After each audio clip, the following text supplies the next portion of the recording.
Okay, so we're starting Bible study, and this is kind of a test run of how we may go about it.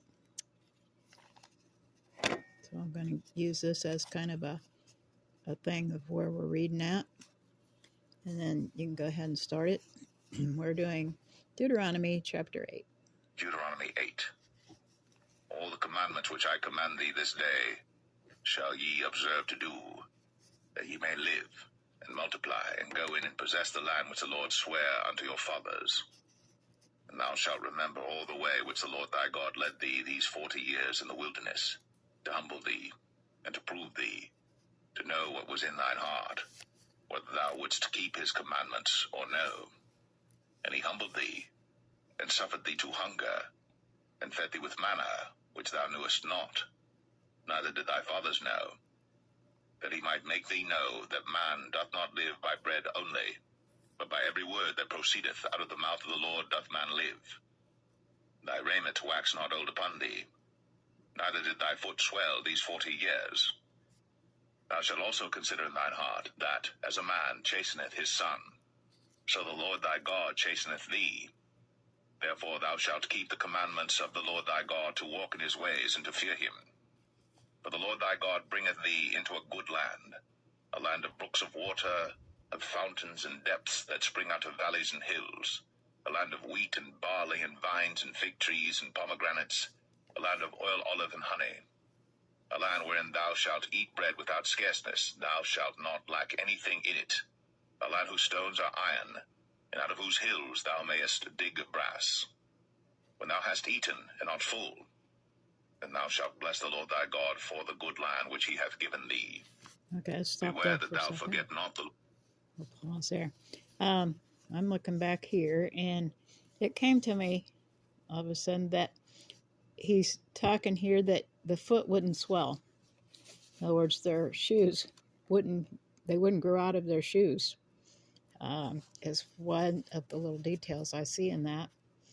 And I also noticed that Jesus also says that man does not live by bread alone, didn't he? We recall that? Yes. But by every word that proceedeth out of the mouth of the Lord.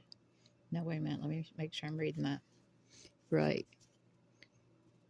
Does not live by bread only, but by every word that proceedeth out of the mouth of the Lord doth man live.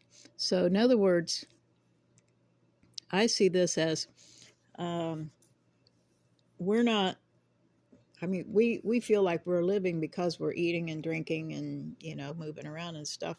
But yet, I think this is saying that the only reason we're alive is because God is giving us life, breathing life into us at each and every moment.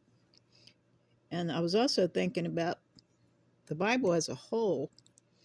If there was a sentence that I could use that would describe the overall message, the most important overall message in this book, what would it be?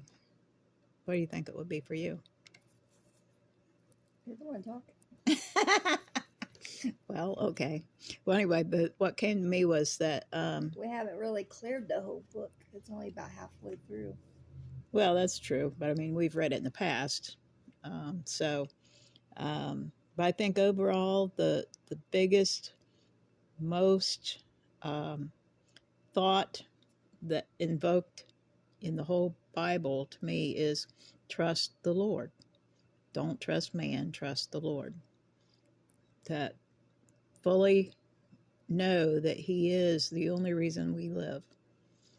And that every little detail, whether it's how we comb our hair or whether we're going to commit a terrible crime or whatever it might be, it's all about him. If we're in an accident and we get hurt, will we live or die? It's up to him. It's not up to the doctors. It's not up to, it's just the fact that we need to trust him. So that was just a little comment I had. It should be at verse 11, I think. 11 or 12. It should be about 11. Thy God, in not keeping his commandments, and his judgments, and his statutes, which I command thee this day. Lest when thou hast eaten and art full, and hast built goodly houses, and dwelt therein, and when thy herds and thy flocks multiply, and thy silver and thy gold is multiplied, and all that thou hast is multiplied, then thine heart be lifted up, and thou forget the Lord thy God, which brought thee forth out of the land of Egypt from the house of bondage, who led thee through that great and terrible wilderness, wherein were fiery serpents and scorpions, and drought, where there was no water, who brought thee forth water out of the rock of flint, who fed thee in the wilderness with manna, which thy fathers knew not, that he might humble thee, and that he might prove thee to do thee good at thy latter end. And thou say in thine heart, My power and the might of mine hand hath gotten me this wealth. But thou shalt remember the Lord thy God, for it is he that giveth thee power to get wealth, that he may establish his covenant which he sware unto thy fathers, as it is this day. And it shall be, if thou do at all forget the Lord thy God, and walk after other gods, and serve them, and worship them, I testify against you this day, that ye shall surely perish. As the nations which the Lord destroyeth before your face, so shall ye perish, because ye would not be obedient unto the voice of the Lord your God. Okay. And I was marking in here because, again, I think it emphasizes that trust in God, because he's saying that you're to trust me all the days through the wilderness and so on. And if you don't, here's the thing. If you don't, you got a problem. And it shall be, if thou do at all forget the Lord thy God, and walk after other gods, and serve them, and worship them, I testify against you. And I understand this is God speaking to us. I testify against you this day that you shall surely perish, that you won't make it. So, because he goes through quite a few little things here about things I do need to be faithful or thankful for, about the manna, and they've been coming through this land that he's taken them through a lot of trials, and they're still coming out as a people in general. Although we've already seen that a lot of them were lost out because they didn't do right. I guess he just decided to wipe the slate, just wipe those people out because they ain't listening. I notice in verse 18, but thou shalt remember the Lord thy God, for it is he that giveth thee power to get wealth. And I was thinking there that I think as part of his covenant with the Israelites was that in order for them to spread and get the children, and be a great nation, part of that was for them to have wealth. So I think that was part of his covenant with them in the earlier days. Mm-hmm. That he may establish his covenant, which he sware unto thy fathers, as it is to this day. Yeah.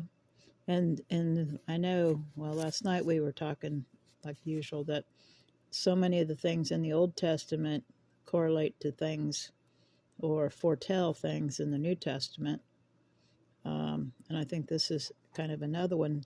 When they were looking for Jesus, they were looking for the Savior, the King, and they're going to bring him out of all this trouble and everything. This would have been one of the reasons they would have thought that they were going to become wealthy and things like that, because here God is saying, don't forget, this is how you get wealthy.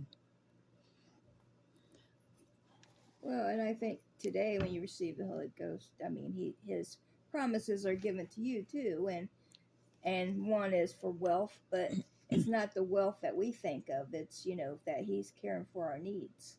Yeah.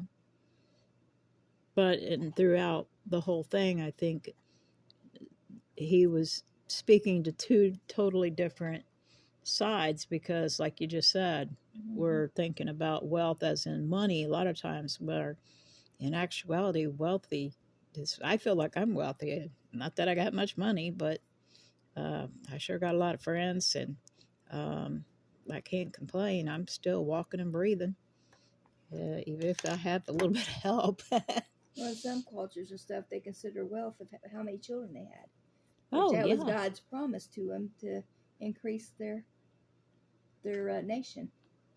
Oh, So yeah, that would be that's a that's big true. wealth. I Yeah. hadn't thought of that. Yeah. Yeah, even in pioneer days, they thought that, didn't they? Mm-hmm. They had Yeah. a lot of kids. A lot of, well, the house I used to live in was really big, and I'm sure it was made that big because of having a lot of children and the help with the farm work and stuff like that. How many? I wonder how many girls. Well, you know, you think about it. If they got together and, like say 150 years ago, before cars, back when horses and things did the plowing and what have you, that they would have probably gotten together with each other if they didn't have enough kids or boys. Boys, my grandpa always said, the boys went out to do the work in the field and the girls helped in the kitchen, did the sewing. So they were definitely segregated as far as, you're a boy, this is your job, you're a girl, this is your job. Mm-hmm. But if they have a bunch of boys and hardly any girls, who's going to cook all the food for the boys while they're out there working themselves? They're going to get hungry. And vice versa, if they got all girls and hardly any boys, probably I'm thinking maybe the neighbors kind of come across the line and help each other too. You know what? I don't think this is recording anymore, but that's part of our test. Oh yeah, it is. Yeah. Okay. So, do you have any other thoughts on that? I think that's it. Okay. I'm gonna try readjusting the. See if we can. Okay, I'll try it like that. Okay, I'm ready to go. One if you are. Now Deuteronomy chapter 9.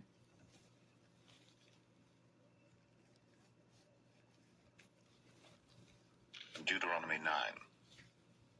Hear, O Israel, thou art to pass over Jordan this day, to go in to possess nations greater and mightier than thyself, cities great and fenced up to heaven, a people great and tall, the children of the Anakims, whom thou knowest, and of whom thou hast heard say, who can stand before the children of Anak? Understand therefore this day that the Lord thy God is he which goeth over before thee as a consuming fire. He shall destroy them, and he shall bring them down before thy face. So shalt thou drive them out, and destroy them quickly, as the Lord hath said unto thee. Speak not thou in thine heart, after that the Lord thy God hath cast them out from before thee, saying, For my righteousness the Lord hath brought me in to possess this land. But for the wickedness of these nations, the Lord doth drive them out from before thee. Not for thy righteousness, or for the uprightness of thine heart, dost thou go to possess their land. But for the wickedness of these nations the Lord thy God doth drive them out from before thee, and that he may perform the word which the Lord sware unto thy fathers, Abraham, Isaac, and Jacob. Understand therefore, that the Lord thy God giveth thee not this good land to possess it for thy righteousness, for thou art a stiff-necked people. Remember, and forget not, how thou provokest the Lord thy God to wrath in the wilderness, from the day that thou didst depart out of the land of Egypt, until ye came unto this place. Ye have been rebellious against the Lord. Also in Horeb ye provoked the Lord to wrath, so that the Lord was angry with you to have destroyed you. When I was gone up into the mount to receive the tables of stone, even the tables of the covenant which the Lord made with you, then I abode in the mount 40 days and 40 nights. I neither did eat bread nor drink water. And the Lord delivered unto me 2 tables of stone written with the finger of God. And on them was written according to all the words which the Lord spake with you in the mount out of the midst of the fire in the day of the assembly. And it came to pass at the end of 40 days and 40 nights, that the Lord gave me the 2 tables of stone, even the tables of the covenant. And the Lord said unto me, Arise, get thee down quickly from hence, for thy people which thou hast brought forth out of Egypt have corrupted themselves, They are quickly turned aside out of the way which I commanded them. They have made them a molten image. Furthermore, the Lord spake unto me, saying, I have seen this people, and behold, it is a stiff-necked people. Let me alone, that I may destroy them, and blot out their name from under heaven. And I will make of thee a nation mightier and greater than they. So Wow. I turned, and came down to the mount, Yes, Lord. and the mount Yeah. burned with fire, and the two tables. So it seems like we're often throughout throughout this trip through the wilderness, I think too, that God kind of like changes his mind, or talks about, because they just still don't listen. They're still stiff-necked, and they don't pay attention to what the rules of the game, so to speak, are.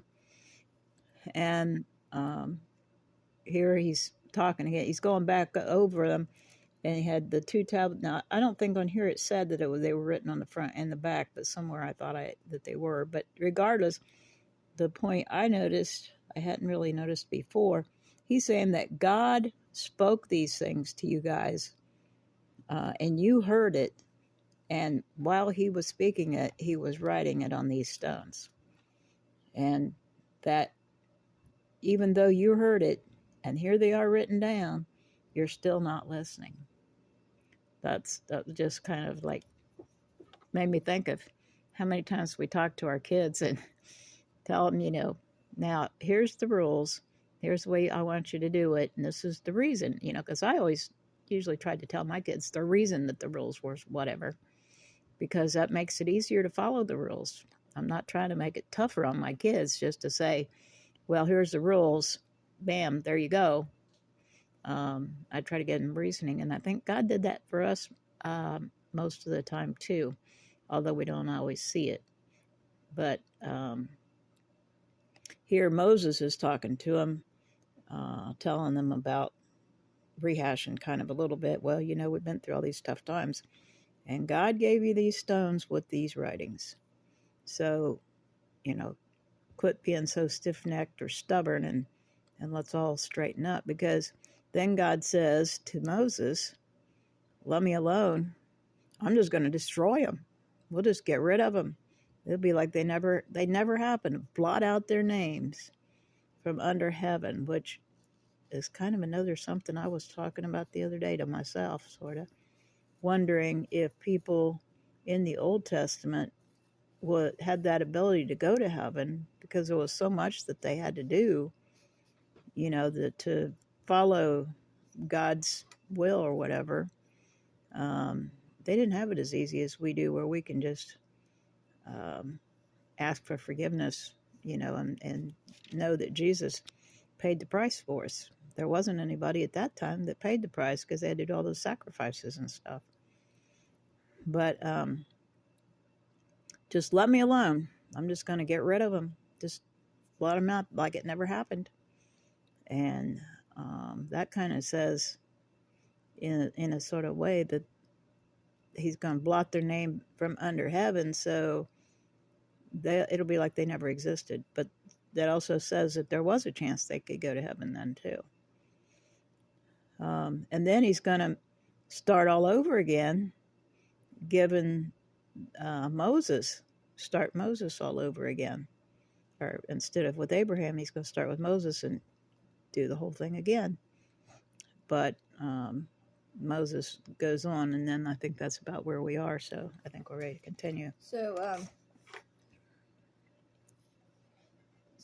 what I got out of this, though, it don't usually speak about the other countries that they are defeating, but in here it did say that they were wicked people, and that more or less God had gave up on them, so he allowed the Israelites to completely knock out that group, and like we'd seen in the past, kill all of them and destroy their idols and all that.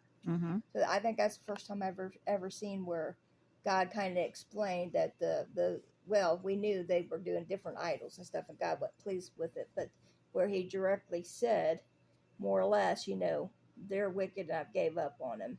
So therefore, because we think, about war. I mean, we're not, one of the commandments is not to kill, But Mhm. it seems acceptable in war. Why is that? Yeah. And right here, that kind of gave a reason for it here, that God more or less approved it because those people he gave up on and said, I'm done with them. Yeah. And they didn't have a Moses that said, prayed to God and said, "Oh, give him another chance." Right. Yeah. Yeah. The Moses of the Anakims did not exist. Um, but someone, I listen to a lot of stuff, as you know, but someone explained there is a difference in the original text that they transferred to this, to what we can understand. There was a different word for kill and murder. Murder is uh, pre-thought out, planned. I hate the guy, or I'm going to. That's exactly what war is. Well, but it's of a people overall. You see, whereas because we're here, God's telling them told them to wipe them out or whatever. So that's God that's against those people. It's not the people against the people. The people didn't come out and say, "Oh, I hate this particular person. They comb their hair bad or whatever," and so I'm going to get rid of them. It was God telling them to get rid of them for God's reasons and not for man's reasons, because our reasoning isn't as good as God's. But down through history, we've had people kill someone or kill more than one people, like the son of Sam or whatever, Oh yeah. that said that God told him to do it. Well, yeah. Who are we to say he did or he didn't? But Well, yet he had to answer to our, justice system, and be, what's the word? Put in jail, for it. Yeah. Yeah, that's a point. I mean, who are we to judge him? Because, we're not supposed to, of what someone looks like or how they dress or whatever, put a judgment on them because of that. That's true too. I mean, if God told you to kill somebody, it would be very hard to do. Yeah, I just don't really think. Yeah, I have to think back to Abraham and having to kill his own son. I mean, I just can't even imagine being able to do something like that, or I just couldn't. I just don't think I could. There's times when I have trouble just killing a mouse. Well, I had it was Hannah asked me because I got my concealed license for a gun, but Anna, we was talking about it and and talking about how she would be able to shoot someone, in a situation, not any situation, but in a situation where there was harm to come to her. And I just looked at her and I'm like, really thinking about it, I don't think I could shoot someone that's going to harm me. But if somebody's going to harm somebody I love, I don't think I'd give it a second thought. And that's something to think about. There has to be situations, but I mean, where's that line? I mean, if I think about them kill me, hey, that's all better. I can go to heaven. But if they're going to hurt somebody I love, that's different. Yeah, you got a good point there. It's like, if you kill me, you're just giving me gain. I remember Paul said that, that what's my loss if you kill me? There's so many times, and a lot of us might feel this way too. There's been so many times in our life that we came close, whether we were in a close call accident or maybe we had a heart attack or, whatever it might be. It's kind of like we were pretty close then, so we should just count ourselves lucky that we're here now to have that option again. And I too would say, I'm not afraid of death. I'm a little nervous about the pain it might take to get there, but I'm not in a hurry to get there by any means, because there's a lot of work to do here. Because while we're here, we need to witness to everybody that we can, to help fill up heaven. And I have wondered myself a couple times if the fact that if we fail to talk to someone who may have accepted the Lord at that time when we were supposed to talk to them, and we don't talk to them and they don't accept the Lord, is that putting off like that prescribed amount of people um, in Revelation and foretold, the 144,000 and so on, does that push the end day a little further?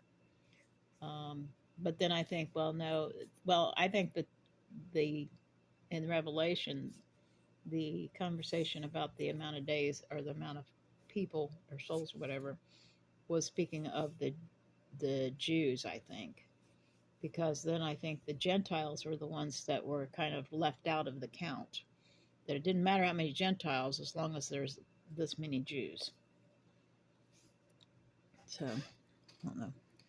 Well, I was trying to find something here where we were talking about the stones. I read it in Hebrews, but I don't really read it now.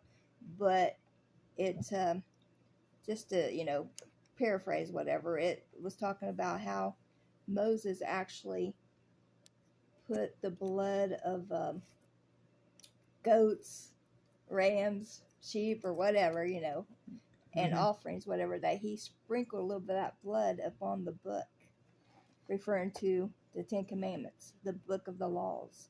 Really? I don't remember that. Yeah. Well, I just read it in Hebrews. Oh, okay. Yeah. So I was looking for it. I'll have to try to look later since we're in the middle of this. But yeah, I thought that was kind of interesting that it actually talked about that. Well, how, and we was talking about Hebrews yesterday, that a lot of it, was talking about Moses and how things was done according to the covenant, and then it was showing the how Jesus came and how it changed the covenant and all that. Okay, I'll look for it later, but ready to start. We're in the middle of verse 15. Okay. Of the covenant were in my 2 hands, and I looked, and behold, ye had sinned against the Lord your God, and had made you a molten calf.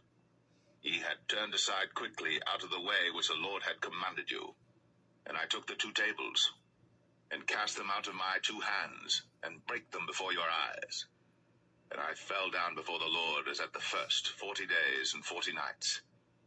I did neither eat bread, nor drink water, because of all your sins which ye sinned, in doing wickedly in the sight of the Lord, to provoke him to anger. For I was afraid of the anger, and hot displeasure, wherewith the Lord was wroth against you to destroy you. But the Lord hearkened unto me at that time also. And the Lord was very angry with Aaron to have destroyed him. And I prayed for Aaron also the same time. And I took your sin, the calf which ye had made, and burnt it with fire, and stamped it, and ground it very small, even until it was as small as dust. And I cast the dust thereof into the brook that descended out of the mount. And it...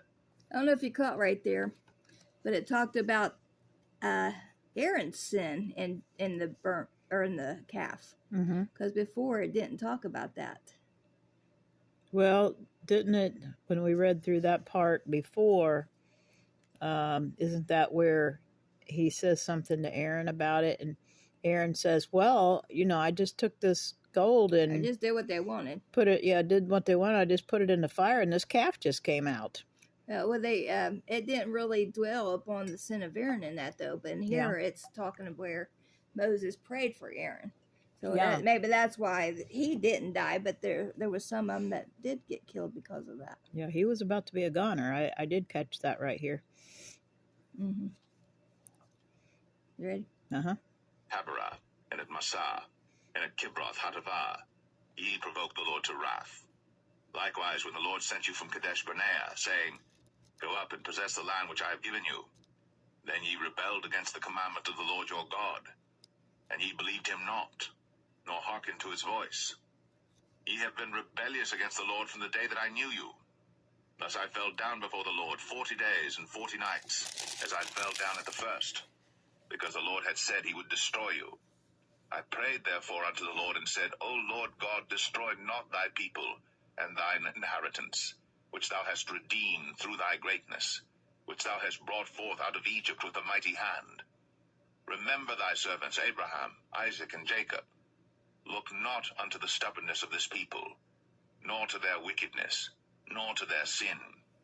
Lest the land whence thou broughtest us out say, Because the Lord was not able to bring them into the land which he promised them, and because he hated them, He hath brought them out to slay them in the wilderness.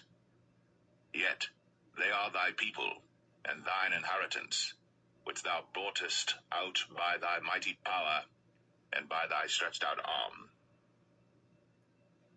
So again, I just noticed again that Moses is like standing between the people and God again. And as later on we see, Christ stood between us and God. So that's kind of another parallel, I think they call them. Mm-hmm. So that's been maybe about 40 minutes. Do you think we ought to test that and see? Yeah, according to I this, mean, we don't want to make it too long. Yeah, according to this, it's been 30 minutes and 45 seconds. Oh, okay. I thought